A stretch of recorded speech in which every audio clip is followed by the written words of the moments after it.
Assalamualaikum warahmatullahi wabarakatuh. Waalaikumsalam warahmatullahi wabarakatuh.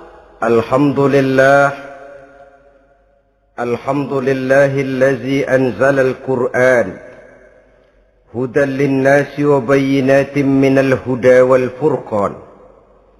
Wassalatu wassalamu ala ashrafil anam wa ala alihi wa ashabihil kiram, amma ba'du. Saudara-saudara kaum muslimin rahimakumullah. Setiap penganut agama di dunia ini mempunyai sesuatu kitab yang dianggapnya sebagai kitab suci. Orang Hindu punya kitab Weda. Orang Buddha punya kitab Tripitaka. Yahudi mempunyai Taurat. Nasrani mempunyai Injil. Penganut Konghucu punya kitab Tao Te Ching. Orang Majusi punya kitab Zen Avesta. Orang kebatinan punya kitab Serat Centani, Hidayat Jati, Darmo Gandul, atau Gatoloco. Sementara kita umat Islam oleh Allah diberikan Al-Quranul Karim. Mengapa kita yakini Quran ini sebagai kitab suci? Pertama, ia bebas dari intervensi dan investasi manusiawi. Ia sepenuhnya, baik isi maupun redaksi, adalah produk dari Allah Subhanahu wa ta'ala. Kita yakini Quran kitab suci karena sampai hari ini belum ada seorang pun yang sanggup membuat seperti itu. Suatu kitab hanya dinamakan suci kalau dia bersih dari investasi dan intervensi manusia. Al-Quran ini sejak turunnya 14 abad yang lalu telah menantang. Wa in kuntum fi raibim mimma nazzalna ala abdina fa'tu bi suratin min misli. Apabila kamu ragu-ragu terhadap kebenaran Quran yang kami turunkan kepada hamba kami Muhammad, atau kamu menyangka Quran itu cuma bikinan Muhammad saja, cobalah kamu buat satu surah saja semacam Al-Quran. Apabila kamu tidak mampu melakukannya seorang diri, wada'u syuhada'akum, ajak seluruh teman-temanmu. Sejak tantangan ini turun 14 abad yang lalu, sampai hari ini, tidak seorang pun yang sanggup membuat satu surah saja semacam Al-Quranul Karim. Barangkali belum pernah ada yang coba-coba. Sudah. Di antaranya apa yang dilakukan oleh Musailamah Al-Kadzab. Dia mencoba membuat satu surah semacam Al-Quran yang kalimatnya sudah berbentuk bait-bait syair, tapi isinya jauh panggang daripada api. Yang kedua, kita yakini Quran sebagai kitab suci karena isi dan ajarannya sesuai dengan fitrah manusia. Suatu kitab dinamakan suci kalau ajarannya sejalan dengan fitrah manusia. Misalnya, manusia secara fitrah, kalau dia laki-laki, normal nafsu kepada perempuan, itu fitrah. Perempuan suka kepada laki-laki, itu fitrah. Kalau ada kitab suci, tapi melarang manusia untuk kawin, kesuciannya perlu diselidiki. Quran kitab suci sejalan dengan fitrah manusia, maka ia menganjurkan manusia yang mampu untuk melangsungkan perkawinan. Contoh lain, secara fitrah manusia perlu makan. Kalau ada kitab suci yang melarang manusia puasa saja siang malam terus menerus, itu kan sama juga nyuruh orang mati. Quran sesuai dengan fitrah manusia, maka dalam Islam puasa wisol, puasa ngableng apa itu istilahnya, puasa nyambung, Dari pagi sampai sore, sampai malam, sampai pagi lagi puasa terus. Bukan saja tidak boleh, malah haram hukumnya. Kenapa? Itu bertentangan dengan fitrah manusia. Yang ketiga, kita yakini Quran sebagai kitab suci karena isinya tidak kontroversial. Isinya tidak saling bertentangan satu sama lain. Di ayat manapun, Quran mengajarkan Allah itu Esa. Satu kali dia berkata haram, dia akan tetap berkata haram. Isinya tidak kontroversial. Sebab kalau ada kitab suci, di satu pihak mengajarkan Tuhan Esa, di lain ayat mengajarkan Tuhan 3, di lain ayat lagi mengajarkan Tuhan 4, kitab kacau namanya. Bagaimana suatu kitab bernama suci kalau isinya kontroversial satu dengan lainnya?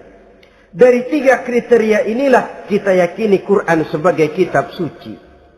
Masalah yang akan kita bicarakan pada pertemuan kita kali ini, bagaimana sikap kita terhadap Al-Quranul Karim sebagai kitab suci. Berangkat dari sebuah hadis di mana Rasulullah Sallallahu Alaihi Wasallam pernah memberikan tawaran. Beliau bersabda, "Man ja'ala al-Qur'ana amamahu qadahu ilal jannah, wa man ja'ala al-Qur'ana khalfahu saqahu ilan nar." Siapa yang menjadikan Quran sebagai imam, maka Quran akan membimbing dia ke dalam surga.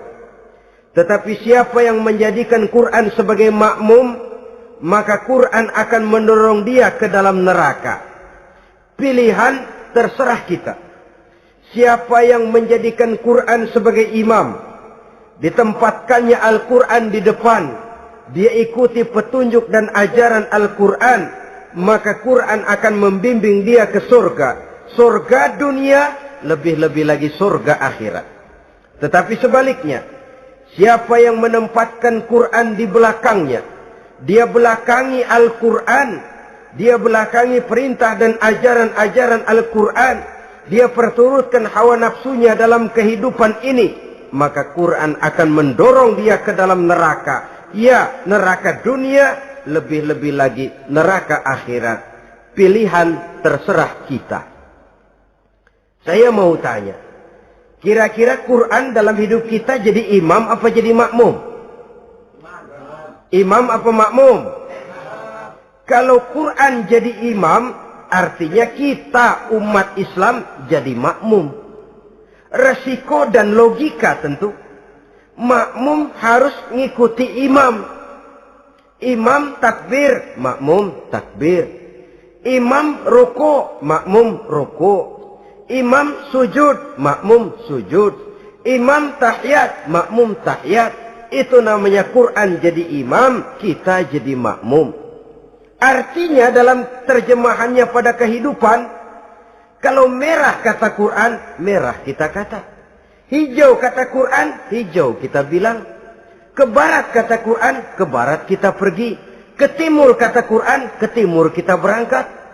Halal kata Quran, halal kata kita. Haram kata Quran, haram kita bilang. Itu Quran imam, kita makmum. Nyatanya kadang-kadang kontras. Nyatanya kadang-kadang paradok. Merah kata Quran, hijau dong kata kita.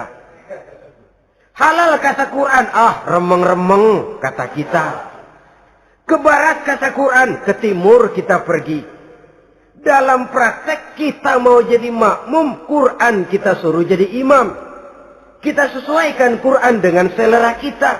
Mana-mana ayat yang menguntungkan, mana ayat yang sesuai dengan mau kita, itu yang kita baca kuat-kuat. Itu yang kita canangkan ke tengah masyarakat ramai. Tapi manakala Quran itu bertentangan dengan nafsu kita, bertentangan dengan gaya dan kepribadian kita, kita umpetin itu Quran.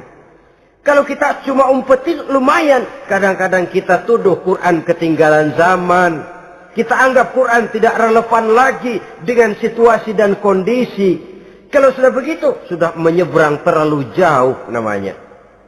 Saudara-saudara kaum muslimin rahimakumullah.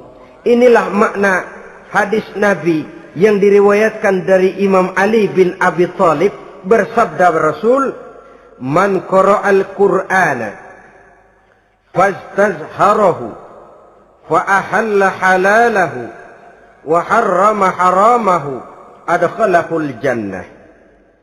Barang siapa yang membaca Al-Quran lalu memperhatikannya, kemudian menghalalkan yang halal dan mengharamkan yang haram, maka Allah akan memasukkan orang itu ke dalam surga. Ya surga dunia, ya surga akhirat.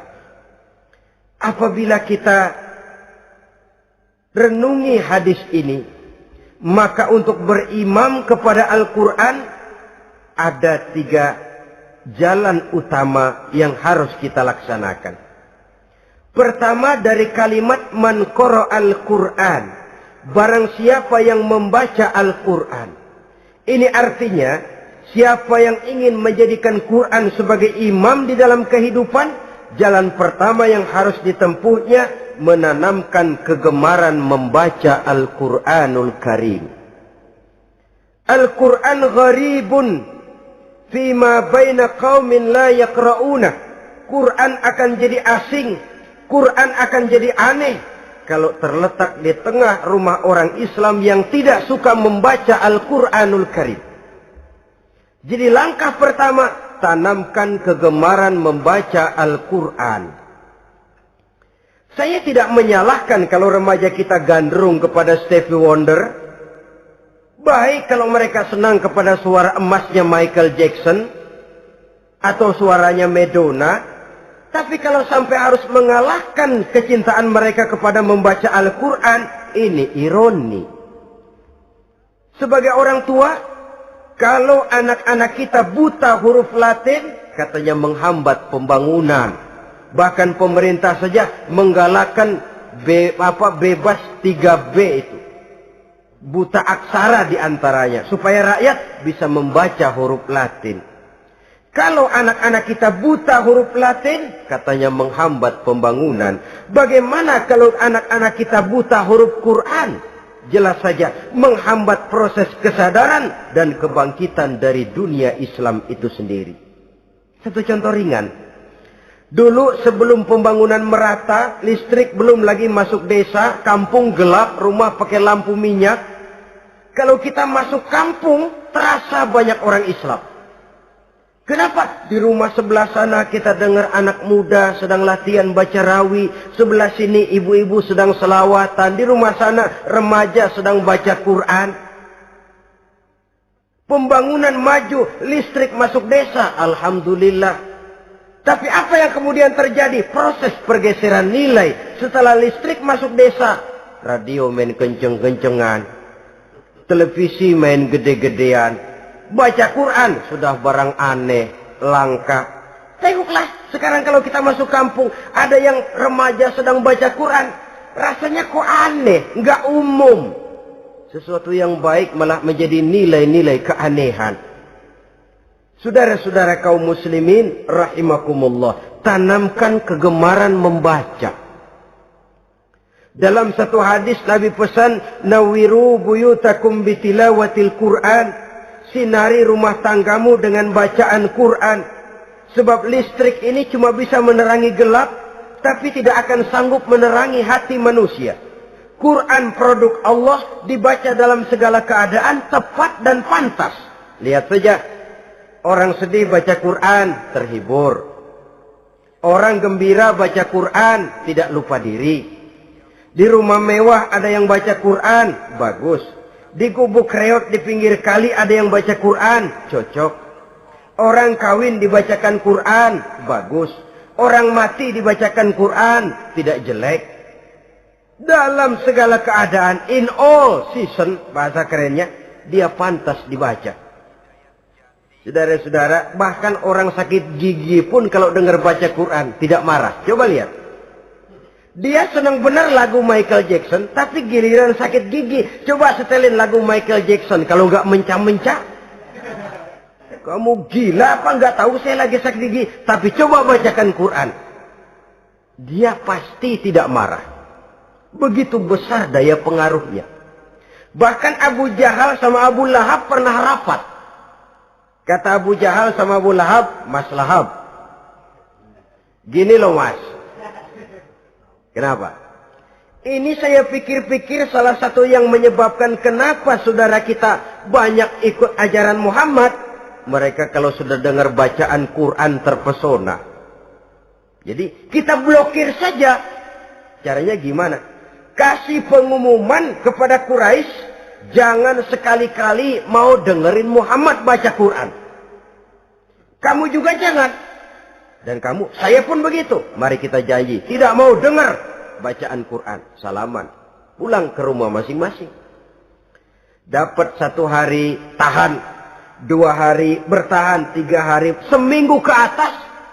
Abu Jahal mulai ada semacam rindu. Kangen pengen dengar ayat Quran. Karena secara pribadi dia mengakui keindahan gaya bahasanya jauh lebih tinggi dari kemampuan penyair Quraisy. Isi ajarannya sangat dalam dan menyentuh segi-segi kehidupan manusia. Nggak tahan Abu Jahal kayak dikilikin hatinya. Keluar rumah mindik-mindik, ngumpet-ngumpet. Ngempet di rumah Nabi. Pengen dengar Nabi baca Quran.